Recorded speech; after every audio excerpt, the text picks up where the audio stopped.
you remember the first time you stepped into an arena to witness a collision of good versus evil? The excitement in the air, the roar of the crowd,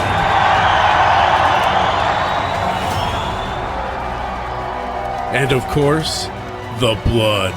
It's time to relive those memories big time. A historical wrestling lesson taught by your professors, the legendary Terry Sullivan and Supermouth Dave Drayson. RoX-TV and International Big Time Wrestling present Big Time Memories. Hi, everybody. Welcome back to Big Time Memories. Another great episode is coming at you today. We want to thank you sincerely for all your wonderful positive feedback on all our shows so far. And now as we're into season 3, we've got even more big time names from the world of big time wrestling.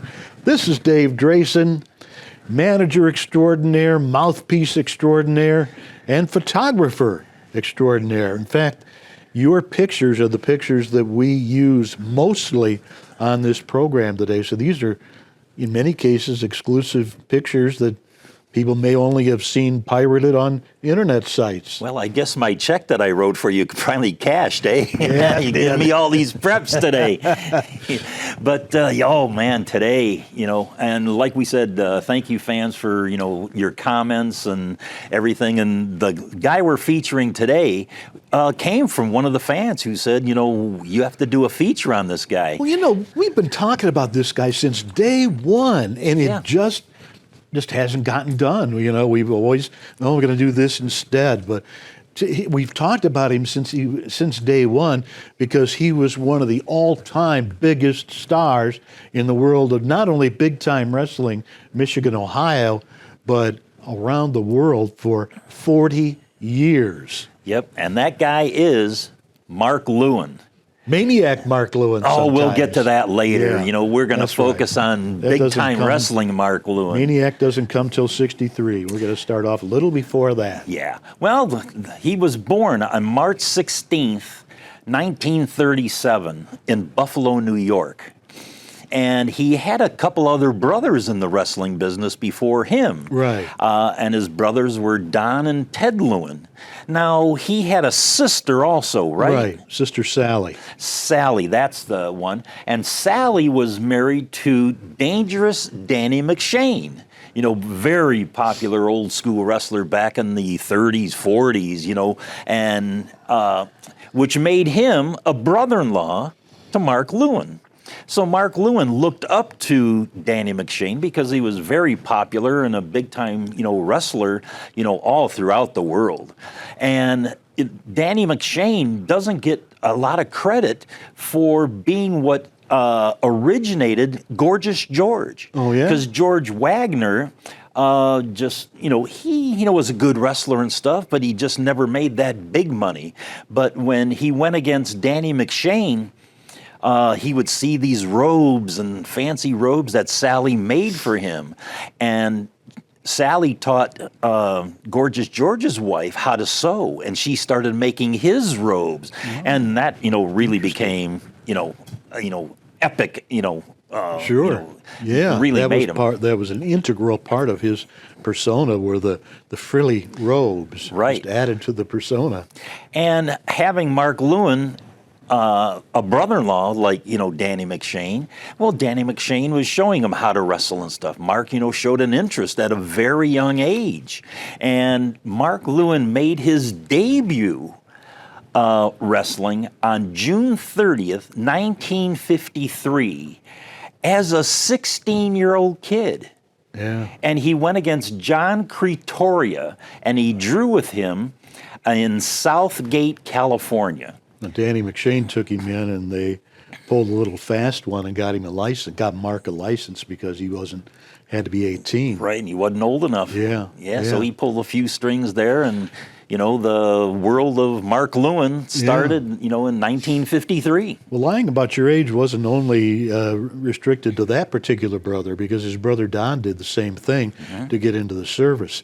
And I don't know if that would have been World War II or not, but anyway, Don lied about his age and got in about when he was, I think, 17, something like that. Wow. But there's interesting stories about Don that we could tell, and his brother Ted. Ted, yeah. Ted was a world-renowned children's book writer and illustrator, and he also has a book out.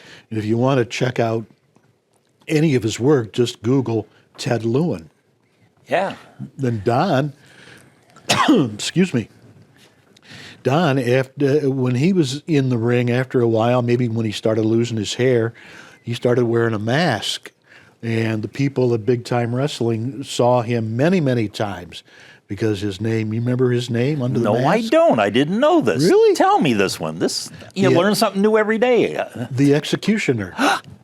That's right. I forgot about that. He was big in Buffalo and Toronto. Oh, yeah, and he came into Detroit a lot, sure. I forgot all about that. I didn't know that was him. And another interesting thing about Don, just because we'll never ever get a chance to do it again, was he spent 33 years in wrestling before becoming an ichthyologist. Now, I didn't know what that was, but I probably didn't pronounce it right. An ichthyologist? What's an ichthyologist? Ichthyologist, breeding rare and tropical fish, and established himself as an expert in the field. So there you go. That's the family. Wow. That's fascinating. Tell you. The stuff you learn on Big Time Memories here. But in the early days, Mark Lewin, mainly worked in California. Same where Danny McShane was. So he was riding his coattails a little bit. Danny McShane was probably watching out for him as a young kid. Yeah. But then he became a big star, when he started teaming with Don Curtis. Oh, yeah. Oh, in Madison Square Garden and, Chicago, they were big TV stars in the 50s. Huge. Yeah, and huge draws. Yeah. And considering their opponents, some of their most frequent opponents, Don Curtis and Mark Lewin, were the Graham brothers. Yep. Dr. Jerry Graham Sr. Yep. And Eddie Graham. Yep. And also, they had just some classic matches, and if you've ever seen Don Curtis or Mark Lewin together, you can only imagine the matches they had with the Kangaroos. Oh. This would have been Al Costello and his original partner, Roy Heffernan. Right. And they were like all over the East Coast, just drawing tons and tons of people, because you had Mark, who was like the matinee idol, and Don Curtis, the supreme athlete, against the Grahams, the awful, evil Grahams, and then those sneaky Australians, the Kangaroos. Oh, yeah. And in those matches, when Mark Lewin would clamp on his finishing hold, the crowd would go nuts. And his finishing hold was... the sleeper hold. Sleeper hold, yeah. Man, I can remember him.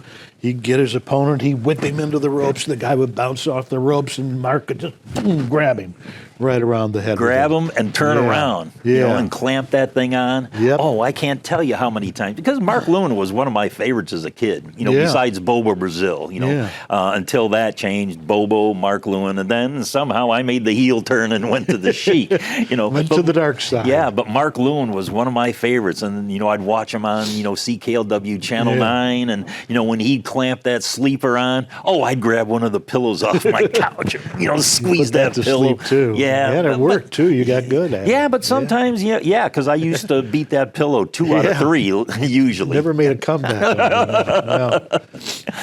But the one thing I remember of Mark Lewin also is that I would say he was like a Jerry Lewis in a way, and I'm not talking about a comedian or anything, only because in Jerry Lewis's movies, he always, the sad clown, he always brought out sympathy in you.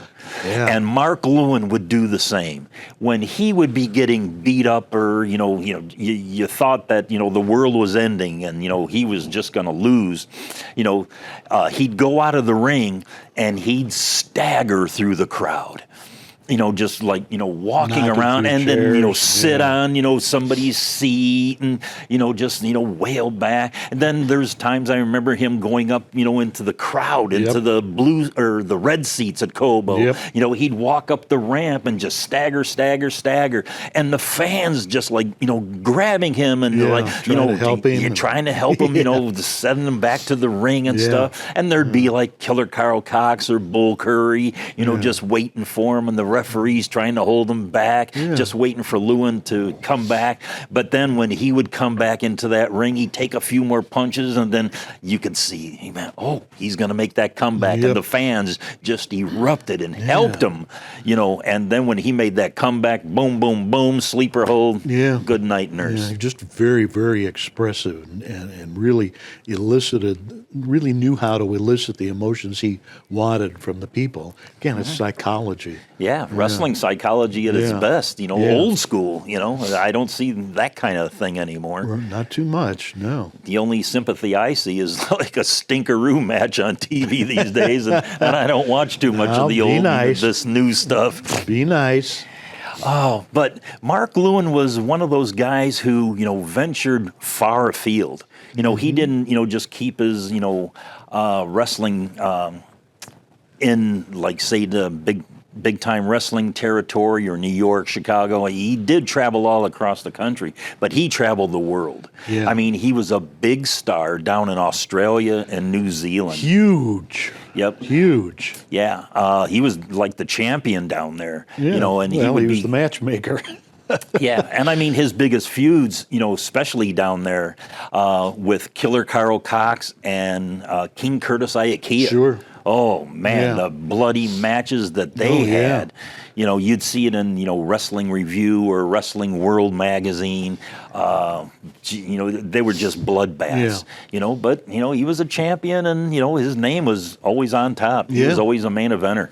And that was the original World Championship Wrestling, promoted by Jim Barnett, who before that had been our promoter here in Detroit, Michigan. Right. And then Jim Barnett left Australia and came back to Atlanta and once again named his program WCW, World Championship Wrestling. Yep, and Mark Lewin followed. Came back. Yeah. And because we're talking early 60s here. And I mean, he did go back into the 70s and stuff, but we're, still into the 60s here. And he made his Detroit debut on June 12th, 1965. This was at a time when just after the Sheik bought the Detroit territory from Jim Barnett and Johnny Doyle. So 1965. And he went against The Rock. The Rock. And we're not talking Dwayne 1960 Johnson. He wasn't even a seedling yet. Rock back Rogowski. then. Well, we thought it was Rock Rogowski. Rock Hunter. Yeah, but No. You had to inform me who The Rock really was. The Rock was, this particular incarnation of The Rock was a guy by the name of Louis Tillett. So sometimes his name was pronounced Tillett. Tillett, yep. Usually it was pronounced in a way that it would rhyme with toilet. But yeah, he was on his way from Florida. He just finished up in Florida. Back in the territory days, this is the way it worked. The guys would work 6 months, a year, 2 years, as long as they were making money and staying over, and they'd move on to another part of the country, a whole new audience to expose themselves to. So Louis was on his way to Texas, where he did extremely well and had a couple of weeks off. So as a lot of the guys did, they would drive, get dates on their way from one territory to another. So that's how he ended up here for a couple of weeks. Louis Tillett? Yeah. Well, how did didn't he know how his directions back Yeah, then? He Florida didn't have, Florida to Detroit to Texas? Well, let's see, where am I going to work? Actually, though, I think he had connections to this area. And I say that only because years later, he tried to start a promotion here. Right. So a lot of them had something around this area. Mm-hmm. Yeah. And Mark Lewin, always main eventing. Yeah. I mean, his matches against the Sheik, Bulldog Brower, you know, teaming with Bobo Brazil and Lord Layton. Cox. I mean, yeah. Oh my God, the feud that he and Cox Yeah. had was like beyond intense. Yeah. That was really, really something.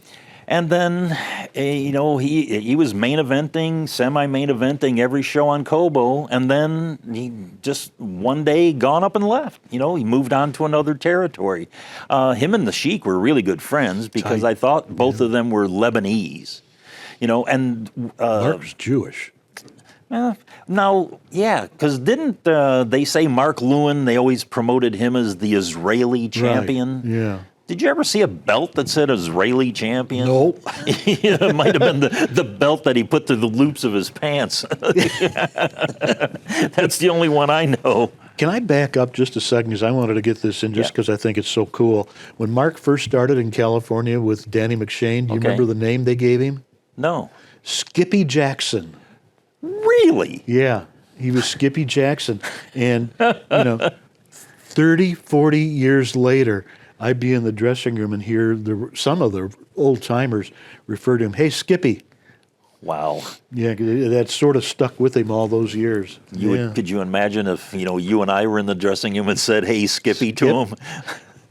Yeah, it wouldn't have been pretty. Probably not. And then, you know, after he left the big-time wrestling territory the first time, because he did come back, and we'll get to that in a little bit, but he went down to Florida, was it, where he turned heel. He made a heel turn. Well, the first one was in California in '63. That was the first incarnation of Maniac Mark Lewin. Really? Yeah, Okay. because he was back and forth, you know, every 6 months, you know, it was a new place and good guy, bad guy, well, whatever, you know. But yeah, he went to Florida and started off good and then turned bad.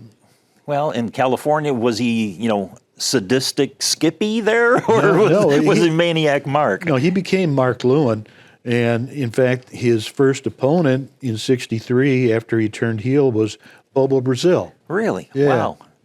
And then they were teaming, you know, years later back here in the big-time wrestling territory. Small world.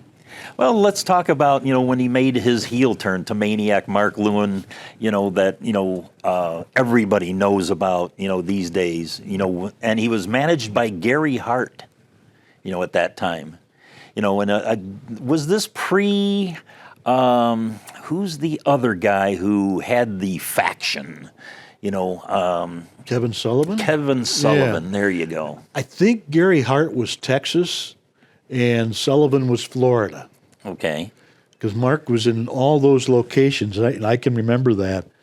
And maybe Texas was later. Maybe Texas was after Florida. Oh, that's what he was. He wasn't Maniac Mark. He was Purple Haze. That's Purple Haze Purple in Haze. That's what Florida. it was. Yeah.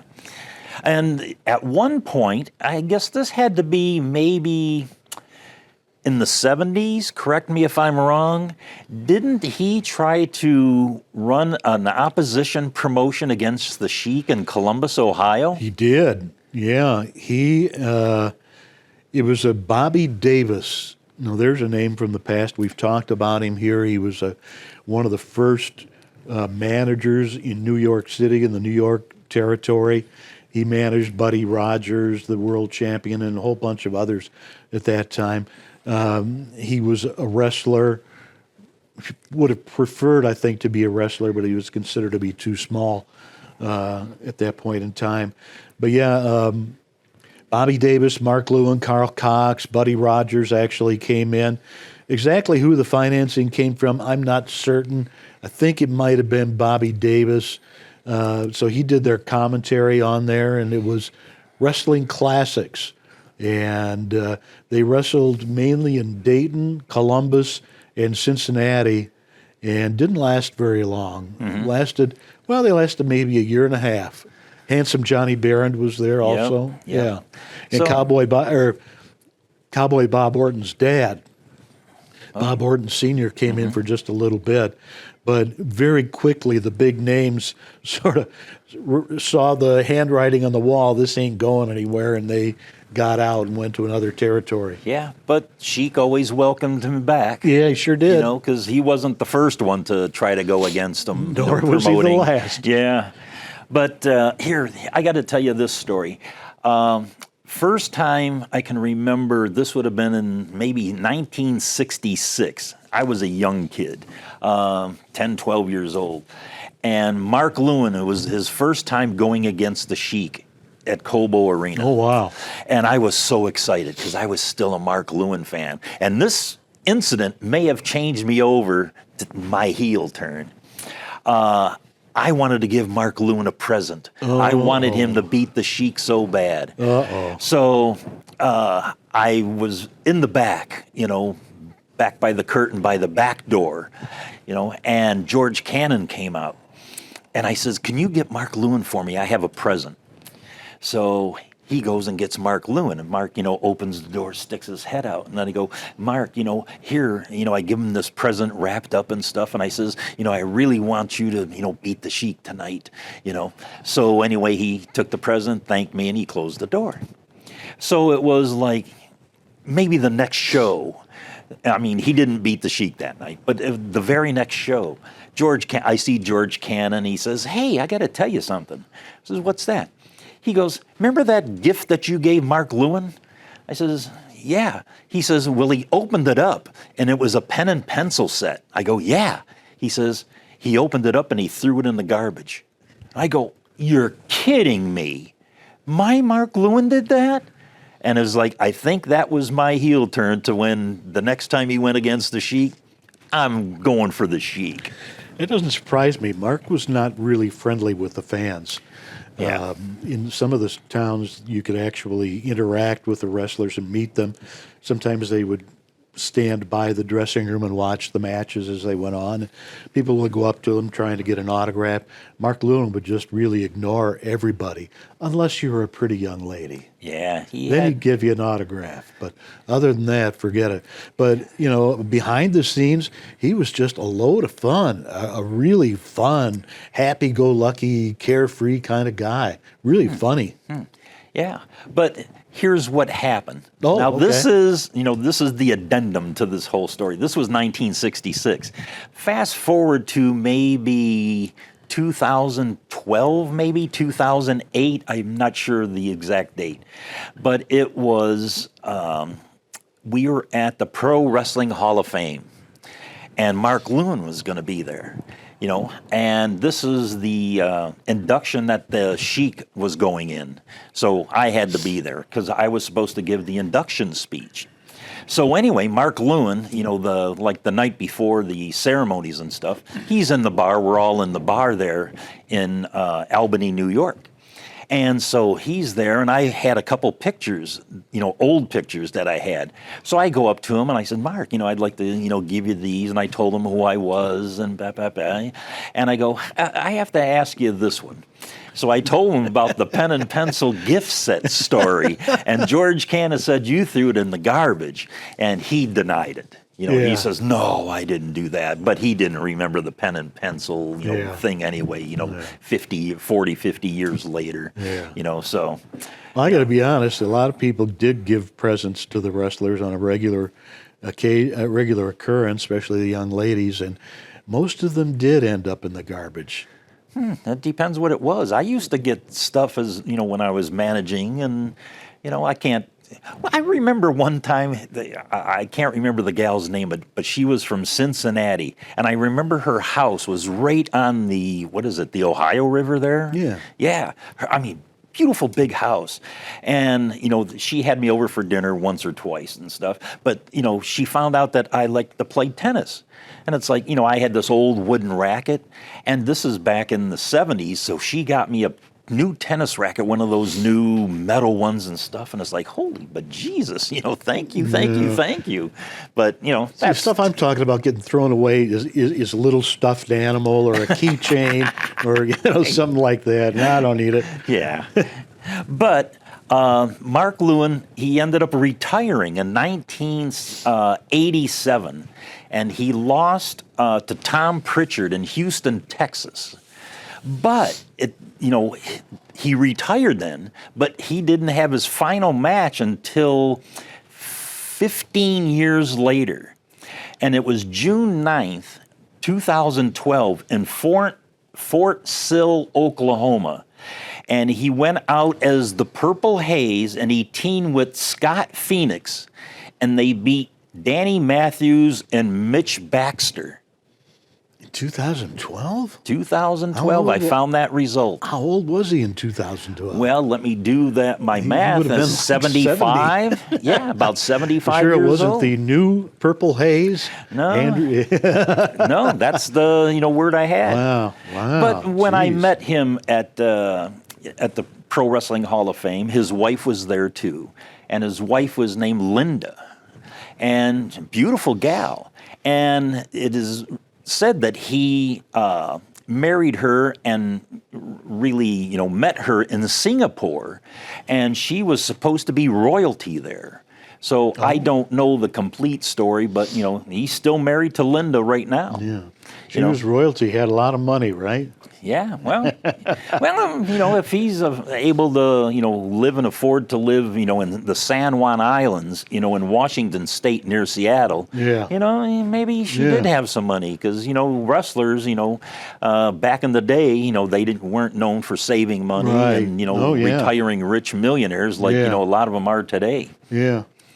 But here's the one, bad part. I'll say this one. Going back to the Pro Wrestling Hall of Fame, Sheik was getting inducted into the Hall of Fame, and I was supposed to give the induction speech. And at the last minute, they go, "Well, we're going to have Mark Lewin do it." It's like, oh, dang. So anyway, it's like, well, the fans want to hear from a wrestler, and that's the way we can use Mark Lewin here. I was like, oh, okay.